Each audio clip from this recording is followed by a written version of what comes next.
In the early hours of June 22, 1941, the Soviet border was quiet. No alarms sounded. No defensive lines were fully manned. Soldiers slept in barracks while supply depots sat exposed, lined up as if war were still a distant possibility. Across the border, 3 million German troops were already in position. At that very moment, thousands of miles away in Tokyo, a man had already done everything he could to stop what was about to happen. He had sent the warning not once, but repeatedly. He had named the enemy. He had named the plan. He had even named the date. His reports were precise, confident, verified through sources embedded deep inside the German diplomatic and military machine. And they were dismissed. The reason was not lack of evidence. It was lack of trust. Joseph Stalin did not believe Adolf Hitler would break their pact. He believed the warnings were provocations, designed to drag the Soviet Union into a war it was not ready to fight. So when the invasion began, it was not a surprise to everyone. It was a catastrophe that had already been foretold. History would remember Operation Barbarossa as the largest invasion ever launched.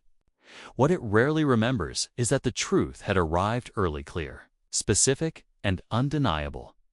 This is the story of the spy who warned the Soviet Union in time and watched history collapse anyway.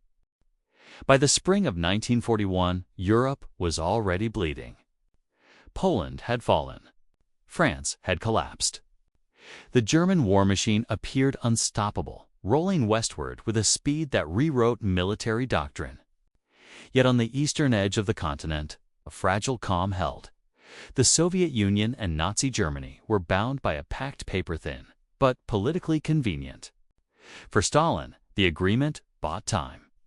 Time to rebuild an army shattered by purges. Time to modernize industry. Time to prepare for a war he believed would come eventually, but not yet. That belief hardened into certainty. Every piece of intelligence was filtered through it. Reports warning of German aggression were labeled exaggerations, British provocations, or deliberate attempts to fracture the pact. The more consistent the warnings became, the more suspicious they seemed. In Stalin's mind, repetition did not confirm truth, it confirmed manipulation. But beyond ideology, there was something more dangerous at work. Confidence built on fear. The Soviet system punished messengers who delivered unwelcome news. Officers who warned loudly risked being accused of panic, disloyalty, or worse. As a result, intelligence moved upward cautiously, stripped of urgency as it climbed the hierarchy. What arrived at the top often sounded uncertain, not because the evidence was weak, but because fear had softened it. And yet, the evidence was overwhelming. German divisions were repositioning eastward. Rail traffic surged toward the Soviet border. Fuel and ammunition stockpiles appeared where exercises could not explain them. Diplomatic language shifted from cooperation to contempt. These were not signs of preparation. They were signs of imminence. What made this moment uniquely catastrophic was not ignorance, but denial. If Stalin had acted on the warnings, mobilized defenses, dispersed aircraft, fortified supply lines, the opening blow of the invasion might have been blunted. The Red Army would still have suffered, but not on the scale that followed. Millions of soldiers were captured in the first months. Entire formations collapsed before they could fight. The cost of disbelief was measured not in strategy, but in lives. Operation Barbarossa did not succeed because Germany was invincible. It succeeded because it struck an enemy that had chosen not to prepare. The invasion shattered the illusion of control and exposed how fragile certainty becomes when it refuses to adapt. This is why the warning mattered, not because it predicted war that was inevitable, but because it offered a chance to meet it on different terms. A chance that vanished not with the first shot, but with every decision to trust belief over evidence. When the German armies crossed the border at dawn, history did not pivot unexpectedly. It followed a path that had already been laid by warnings seen, understood, and set aside. Richard Sorge was never meant to look like a spy. He drank too much, spoke too freely, and cultivated the reputation of a reckless journalist who loved danger more than discipline. In Tokyo's diplomatic circles, he was known as a German sympathizer someone trusted precisely because he appeared careless. That image was not an accident. It was the most dangerous disguise imaginable. Authenticity. Sorge understood people better than systems.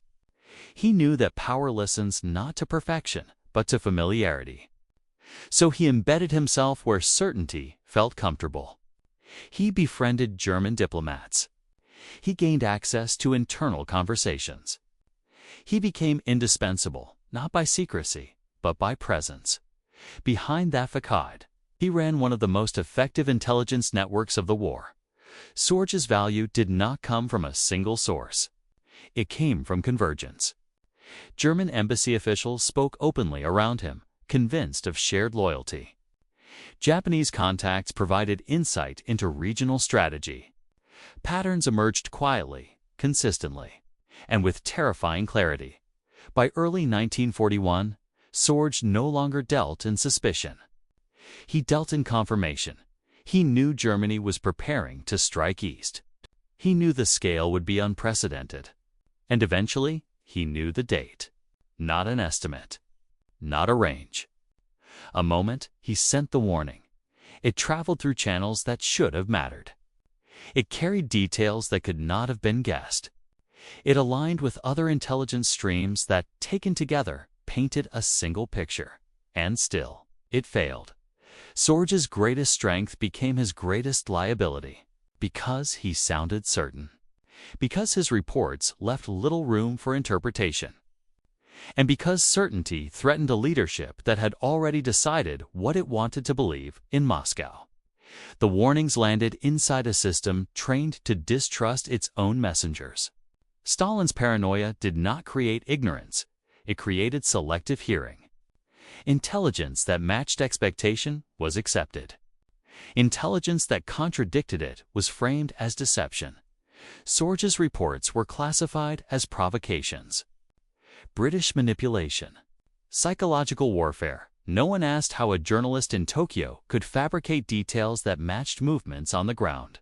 No one wanted to confront the possibility that preparation would force a political reckoning. They were not ready to face. Sorge kept reporting anyway. He did not soften his language. He did not retreat into ambiguity. He did not protect himself by hedging. He continued to send the truth as clearly as he saw it, trusting that at some point, evidence would outweigh fear. It never did. When the invasion came, Sorge was still in Tokyo, alive, exposed, and aware that everything he had warned about had just become reality. His failure was not one of access or analysis. It was the failure of a system that had trained itself to survive by denying danger until it arrived. Sorge would later be arrested. He would be executed without recognition from the country he had served. For years, even his existence would be denied. History often celebrates spies who succeed by changing outcomes. Richard Sorge succeeded in something far more unsettling. He proved that even perfect intelligence is powerless when belief has already made its decision. The invasion began before dawn. On June 22, 1941, the eastern horizon ignited with artillery fire as German forces surged across the Soviet border along a front stretching thousands of kilometers. Aircraft struck airfields where planes still sat wing to wing. Supply depots burned before orders could be issued. Entire divisions were caught mid-mobilization, their commanders unsure whether this was a provocation, an exercise, or the war they had been told would not come yet. Within hours, the scale became undeniable. The Red Army reeled under the shock. Communications collapsed. Units were encircled faster than they could retreat. Millions of soldiers were captured in the opening months not because they lacked courage, but because they had been positioned for peace while the enemy prepared for annihilation. The warnings had named this outcome. They had predicted the concentration of forces, the emphasis on speed, the reliance on surprise. They had even anticipated the paralysis that would follow when belief met reality too late. Yet none of that mattered once the first tanks crossed the line. Stalin's reaction was not immediate command, but silence. For days, decision-making stalled at the highest level as reports flooded in confirming what had been denied. Orders contradicted each other. Counterattacks were launched without coordination. The system, built on control, found itself overwhelmed by a truth it failed to refuse to accommodate. History would later describe the opening phase of the invasion as catastrophic, and it was. Entire regions were lost. Cities fell. Civilians were trapped behind advancing lines. The human cost dwarfed anything Europe had seen before. And yet, even in disaster, denial lingered. Official narratives emphasized surprise, betrayal, and the cunning of the enemy. What they did not emphasize was preparedness, the deliberate choice not to act on intelligence that had arrived early enough to matter. The consequences were not limited to the battlefield. The shock hardened Soviet resolve, transforming hesitation into total war. Industry was relocated east. Civilian life was militarized. Losses were absorbed at a scale almost unimaginable. The invasion that began as a triumph for Germany became a war of attrition it could not win. In that sense, the warning's failure shaped the war twice. First, by enabling the disaster. Then, by forcing a response so extreme that it eventually crushed the invader. But the price of that transformation was staggering when the tide finally turned. The early months of catastrophe were reframed as sacrifice. The story moved forward. The warning receded into irrelevance not because it had been wrong, but because survival demanded a simpler narrative. Richard Sorge did not witness this reckoning. He remained in captivity, aware that the truth he had sensed so clearly had arrived only when it no longer mattered. His role in the opening of the Eastern Front was not debated or acknowledged. It was erased. History would later say that the invasion changed everything. What it rarely says is that everything had already been known, and that the cost of disbelief was paid in the first terrible months of war. After the invasion, the Soviet Union needed a story that preserved authority. Operation Barbarossa was explained as an act of treachery, sudden, irrational, and unavoidable. The narrative emphasized betrayal, not disbelief. Surprise, not denial. In that version of events, intelligence had failed because the enemy had been too clever, not because leadership had chosen not to listen. Richard Sorge did not belong in that story. Acknowledging his warning would have required admitting that the catastrophe was not unforeseen. It would have meant accepting that the system had received clear intelligence and dismissed it. For a regime built on control and infallibility, that admission was impossible, so Sorge was erased. Even after his arrest and execution, Moscow refused to recognize him. His name did not appear in wartime histories. His network was not studied publicly. His success was treated as an embarrassment rather than an achievement. For years, he was not celebrated as a hero, but ignored as a liability. There was also the problem of timing. The Soviet Union survived the invasion. Eventually, it prevailed. Victory has a way of washing away early mistakes, reframing disaster as sacrifice and inevitability. The opening months of collapse became the prelude to triumph, not evidence of failure. In such a narrative, warnings are inconvenient. They complicate the moral clarity of survival. They suggest that suffering was not only imposed by the enemy, but enabled by internal refusal. History prefers heroes who act decisively, not messengers whose accuracy exposes hesitation at the top. Sorge's story also lacked drama in the way history prefers. There was no final confrontation in Moscow. No dramatic refusal recorded in transcripts. No single document marked ignored. His warning dissolved through layers of fear, ideology, and selective belief. It failed quietly, exactly the way most warnings do. Only decades later, when archives opened and political needs changed, did recognition arrive.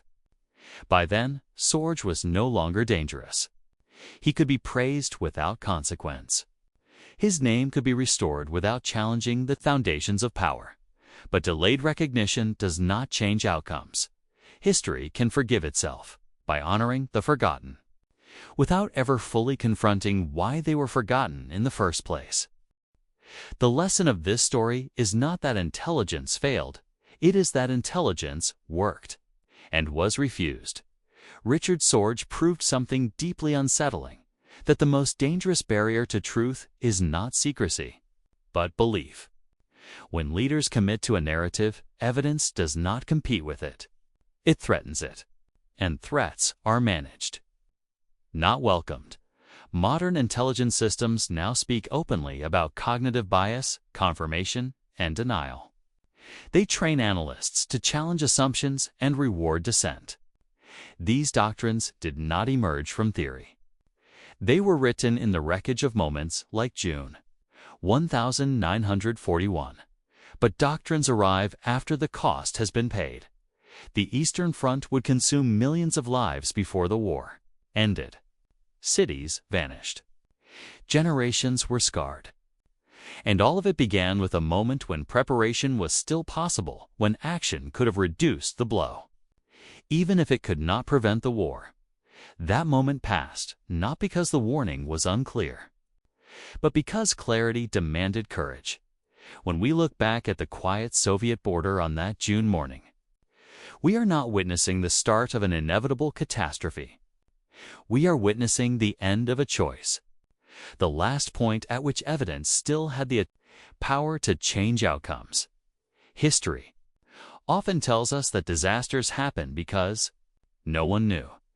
This one happened because someone did, and because knowing was not enough. That is why this story endures not as a tale of espionage, but as a reminder that truth does not guarantee action, that warnings can arrive perfectly formed and still fail, and that the cost of disbelief is often paid long before anyone admits it existed. In the end, Richard Sorge did not fail as a spy. He failed as a mirror, held up to a system that could not bear to see what it already understood.